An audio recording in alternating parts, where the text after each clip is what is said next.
GoPro test number 1. Ta. Yawan. NANI? Bigla. Yat. Yawa kayo sa mananap eh. ABC. Alam nyo?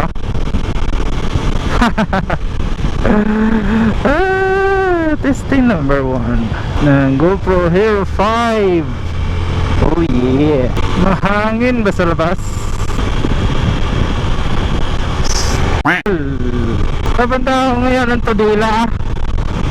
Patre. Ang hero. Ayan, laro.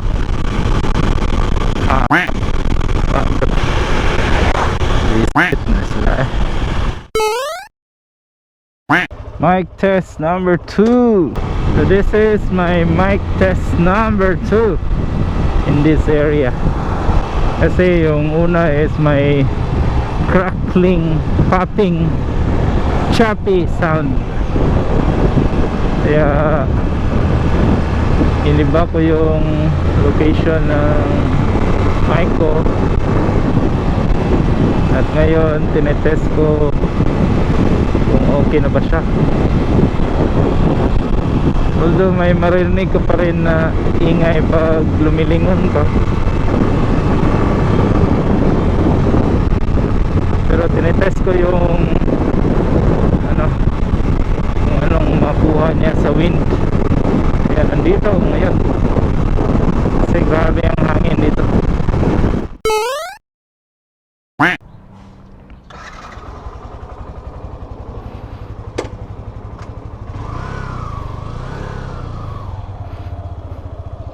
Oh!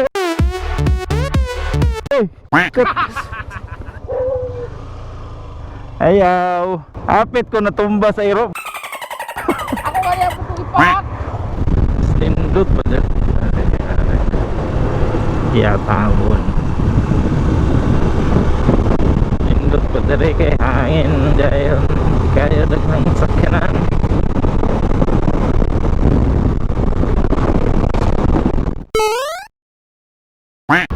Tana, agoy akong baiso. Hindi na ako malimpyuhi. Ay.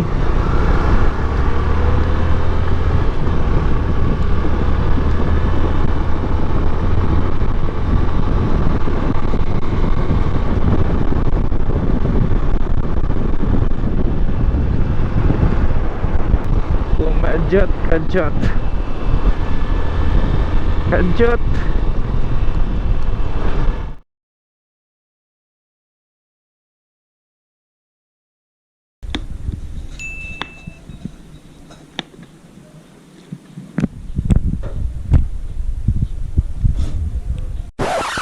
Natin, ayan na, tinakpan na natin. Test mic test number 5. Mangita tag hangin nagsugod.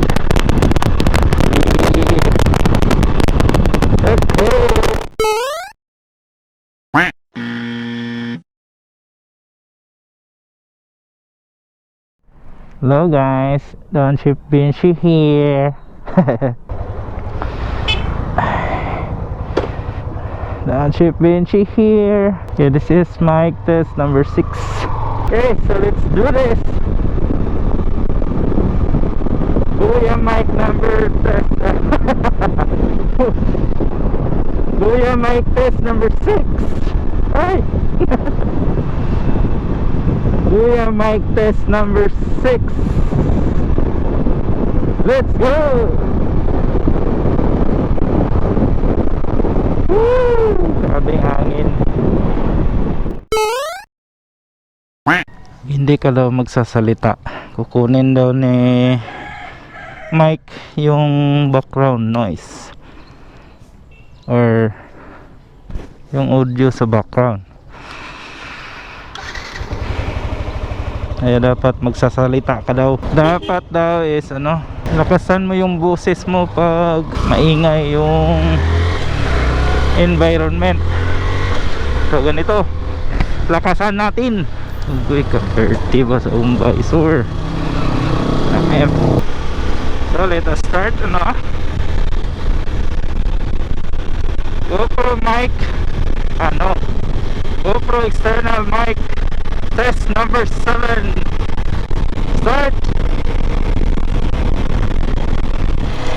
Wala na sa check pad yung check pad. Ano ba? Wala na sa check pad yung mic. So nasa baba ng chain. Tinago ko dun sa chain curtain or chain guard. Then ako naka-mask. Pero yung concern ko is ano, yung wind noise talaga. Distorted siya pag malakas yung wind. Nawawala yung audio. Not necessarily na nawawala. May choppy audio. Tapos ano,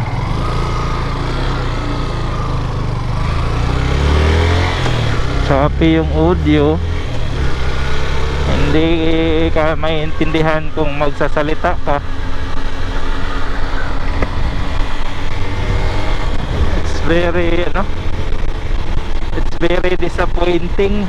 Kala ko okay na, hindi pa pala, kasi nakabuya na tayo, pero hindi. Yung iba naman na kita ko sa YouTube, okay naman yung result ng BOYA BY-M1 nila. Sa akin, ano, grabe, ano, ang pangit pati kasi pangit na pati.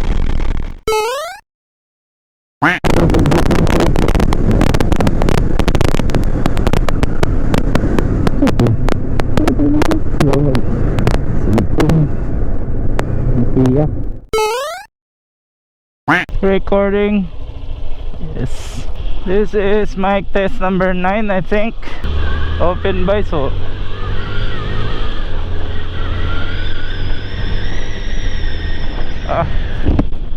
Grabe. Close by so. Yeah, minor na yun. Mic test number 9.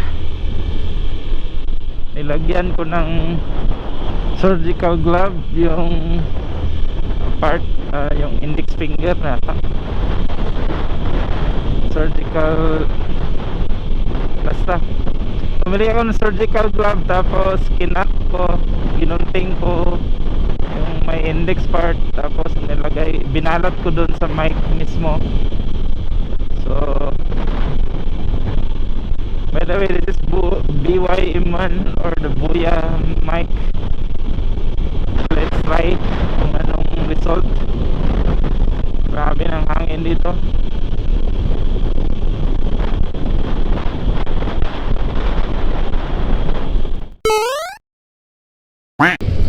So this is mic test number 11.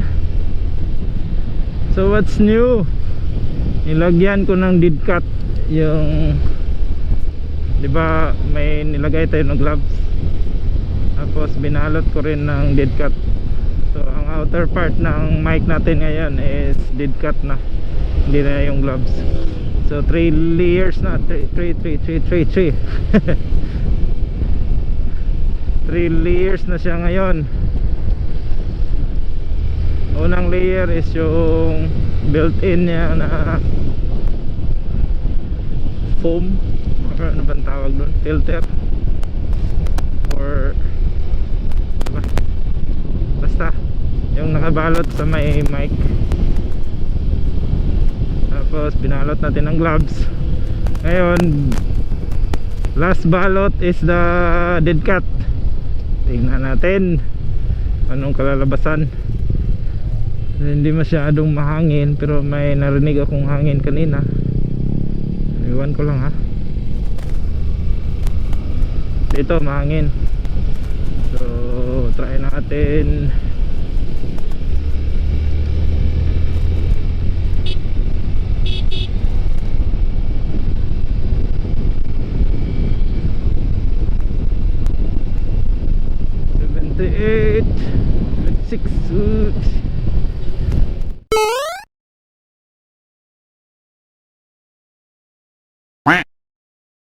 Ito yung mic test number 11 na setup. Yan. Lagyan ko ng dead cut, tapos may ano ito. Yun, may gloves. So far this is the best setup para sa aking mic, which is BY-M1 BOYA mic. Okay, so this is mic test number 12 setup. So hindi siya nasa ilalim ng cheek pad. Wala siya sa ilalim ng cheek pad. So nasa labas, malapit sa bibig. Tingnan natin anong result. So ganyan. Ganyan siya. Kalabas. Bili na ako ng bagong helmet. Grabe yung wind noise. Sakit sa tinga. By the way guys, this is mic test number 12. So, nasa labas na yung mic natin. Wala na sa loob ng cheek pad. At gaya ng setup ng mic test number 11, 3